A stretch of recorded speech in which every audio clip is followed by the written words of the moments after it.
When you were just starting to explore the world, where did your imagination take you? Do you remember what it felt like to be on that journey?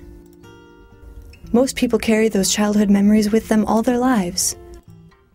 They speak to who we are.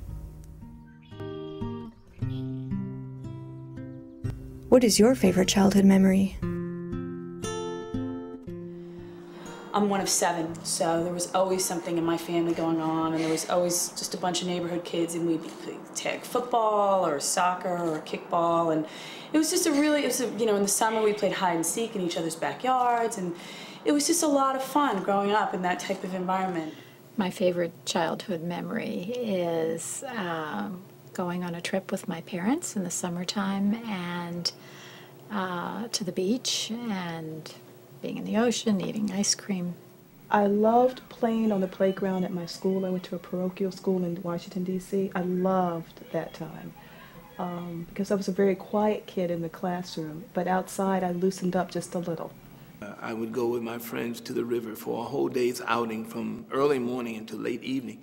We would build with rafts and we would sail on the river. We'd play pirates and play Tarzan in the jungle, swinging in the trees. And I grew up in a town that was a suburb of New York, and there were rural parts, and I remember playing after school with my friends, running down to the creek, you know, going from stone to stone in the creek, playing imaginary games, sometimes getting into some trouble. Nature seems to play an important role in our childhood memories. However, today's children don't seem to be playing the same way. I am saddened or disappointed when I see that children don't have that opportunity. For example, driving home sometimes through different neighborhoods, you see very few children outside playing these days, and that's sad. But this trend has more than one explanation. A lot of how young children spend their time is due to the way that parents structure time for them. And probably another reason that children may not be just hanging out as much outside, you know, structuring their own time, has to do too with both parents working, so that they are in programs more.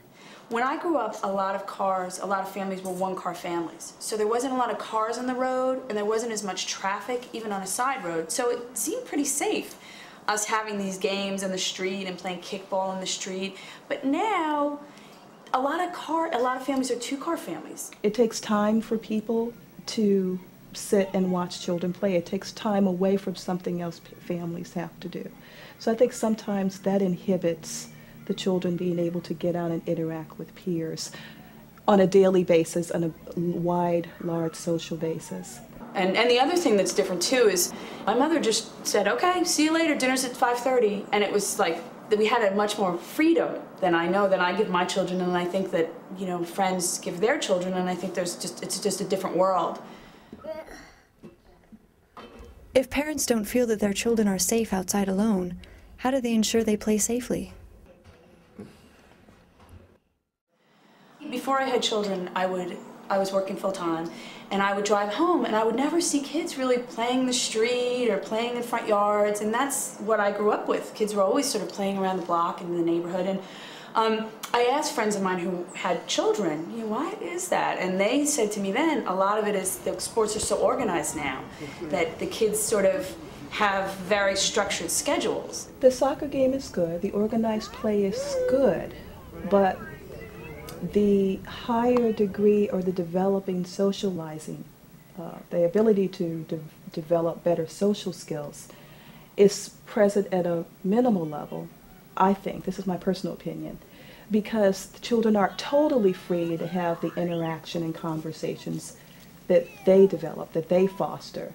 They're not totally free to solve their own problems because there are always adults there right over them. And for the most part, they're focusing on one thing. When they're outside playing, because children are so free, all types of things enter the mix. They talk about all types of things. They argue about all types of things. They solve all types of problems. It's their own world, and they're making sense of it. But there's also value to having free and unstructured time, because there the child has to create a goal. Okay, I have this time in front of me and I have this space. What do I want to do? Do I want to collect leaves from every type of tree I see? Or do I want to see if I can jump over this river with only going on this creek on two rocks? There the child sets his own goal in an relatively unstructured environment and then tries to meet it. And there's a time when children can play together and they can work out the dynamics, taking turns, who's going to lead, how they're going to solve a dispute.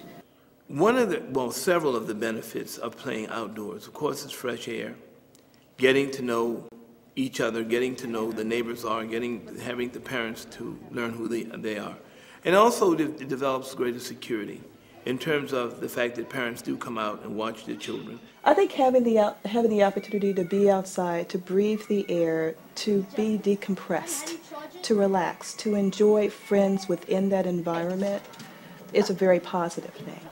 And I don't see where that would be a hindrance or a hurt to any child, no matter what their personality characteristics are.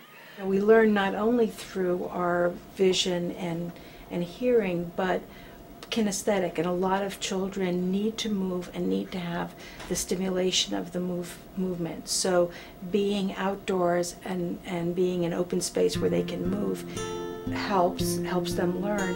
I had second graders that wrote me a letter this year. They said, "Dr. Chassett, please don't take away the leaves. We love to jump in the piles of leaves." And, you know, I think that really says it all.